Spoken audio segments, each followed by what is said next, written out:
Assalamualaikum warahmatullahi wabarakatuh.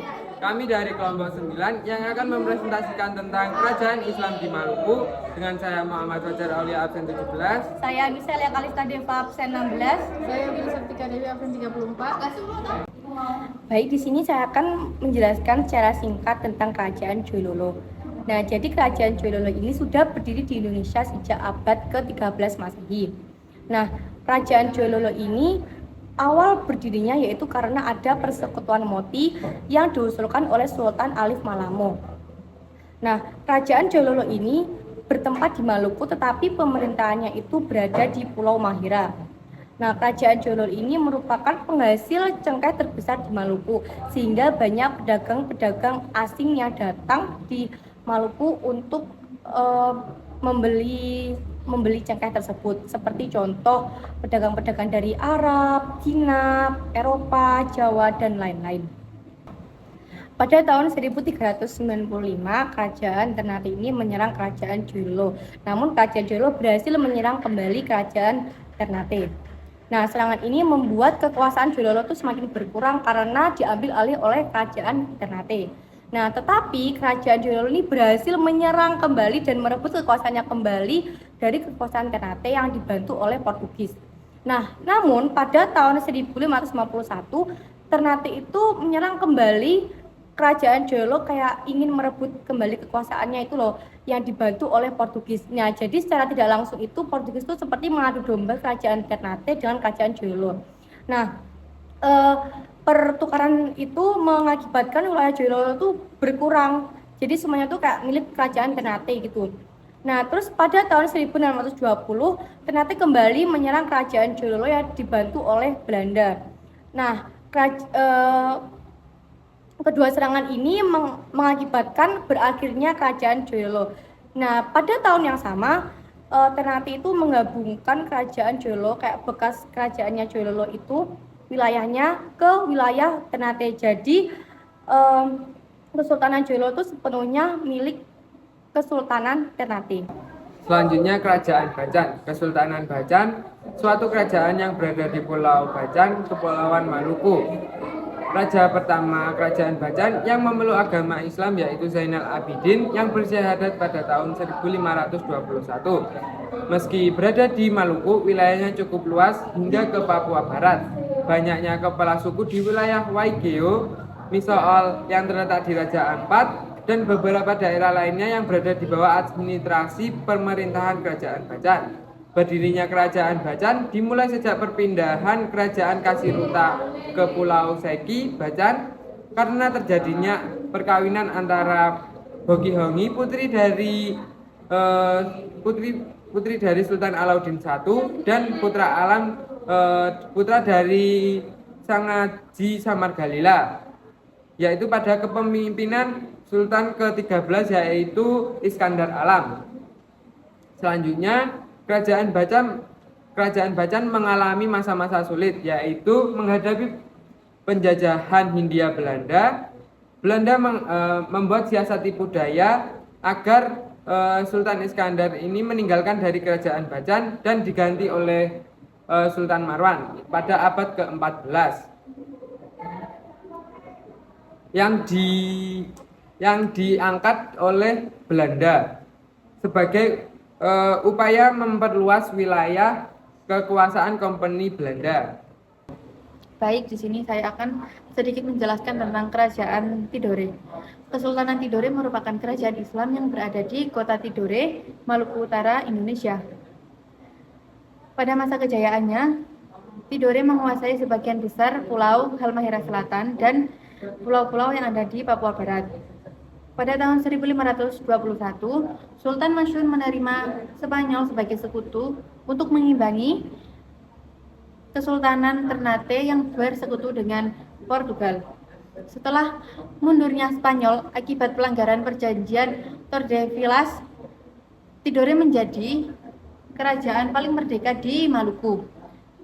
Apalagi pada Kesultanan Saifuddin, karena beliau sudah menolak penguasaan VOC dan menjadikan Tidore sebagai wilayah yang merdeka sampai abad ke-18. melihat dari silsilah Raja Ternate dan Tidore, raja pertama yang naik tahta pada tahun 1081 adalah Raja Muhammad Nakil. Nah, pada abad ke-14 ini Islam menjadi agama resmi di kerajaan Tidore akibat raja ke-11 yaitu Sultan Jamaluddin masuk Islam, dan ini dikarenakan dakwahnya Syekh Mansur dari Arab. Kemunduran Kesultanan Tidore karena adanya adu domba oleh Spanyol dan Portugis karena mereka ingin memonopoli daerah rempah-rempah yang ada di wilayah mereka.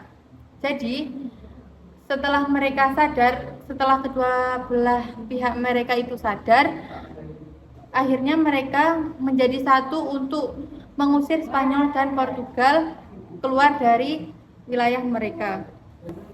Yang selanjutnya yaitu Kerajaan Ternate. Yang pertama ada silsilah. Silsilah Kerajaan Ternate ini bermula dari keberadaan 4 kampung yang masing-masing dikepalai warga yang disebut dengan Momoloe.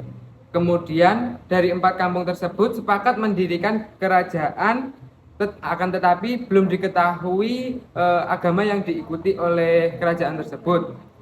Setelah musyawarah dan menentukan raja dari Raja Momolo tersebut yaitu Momolo Jiko sejak tahun 1257.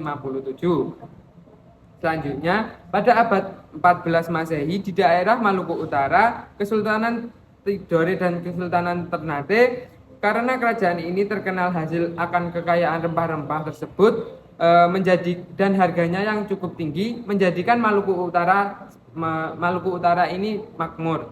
Nah, pada pertengahan abad 15 tersebut banyak pedagang-pedagang dari Jawa, Melayu, Arab, dan Cina pergi ke Maluku untuk membeli hasil rempah-rempah tersebut. Pada awalnya, kesultanan yang dulunya bernama Kerajaan Gapi belum bercorak Islam. Mulai bercorak Islam tersebut pada abad 17 Masehi karena keluarga baru memeluk Islam yang bernama Raja Kalano Marhum. Nah, saat Kalano Marhum berkuasa, datanglah seorang dari Jawa yang bernama Maulana Husain yang mengajarkan membaca Al-Quran dan menulis Arab. Nah, dari mengajarkan membaca Al-Quran tersebut dan menulis Arab tersebut menjadikan raja dan keluarganya tertarik ke agama Islam. Nah, kerajaan mengalami kemunduran setelah Sultan Babullah wafat pada 1583 Masehi. Dan tak lama kemudian Spanyol melakukan serangan dan berhasil merebut benteng Gamu-Lamu pada tahun 1606 Masehi. Sejak saat itu, VOC memegang hak atas kekuasaan perdagangan. Selanjutnya akan dilanjutkan oleh teman saya. Jadi di sini saya akan menjelaskan tentang letak Kerajaan Ternate. Jadi Kerajaan Ternate terletak di sebelah barat Pulau Halmahera, Maluku Utara. Ternate termasuk kota yang terhitung tua karena sudah berdiri sebelum abad pertengahan dan menjadi pusat peradaban Islam terbesar di Nusantara Timur pada zamannya. Nah, kota Ternate juga pernah mendapat julukan Al-Mulukiyah sebab selain menjadi pusat peradaban Islam juga menjadi pusat pemerintahan dan pusat perdagangan. 3. Yang selanjutnya adalah peninggalan Kerajaan Ternate. Yang pertama adalah Istana Kesultanan Ternate, yang kedua Masjid Kesultanan Ternate, yang ketiga adalah Kompleks Pemakaman Sultan Ternate, yang keempat adalah benda-benda peninggalan di Museum Kesultanan Ternate seperti alat perang, singgasana raja, hingga Al-Quran tulisan raja. Sekian presentasi dari kelompok kami, kurang lebihnya mohon maaf. Wassalamualaikum warahmatullahi wabarakatuh.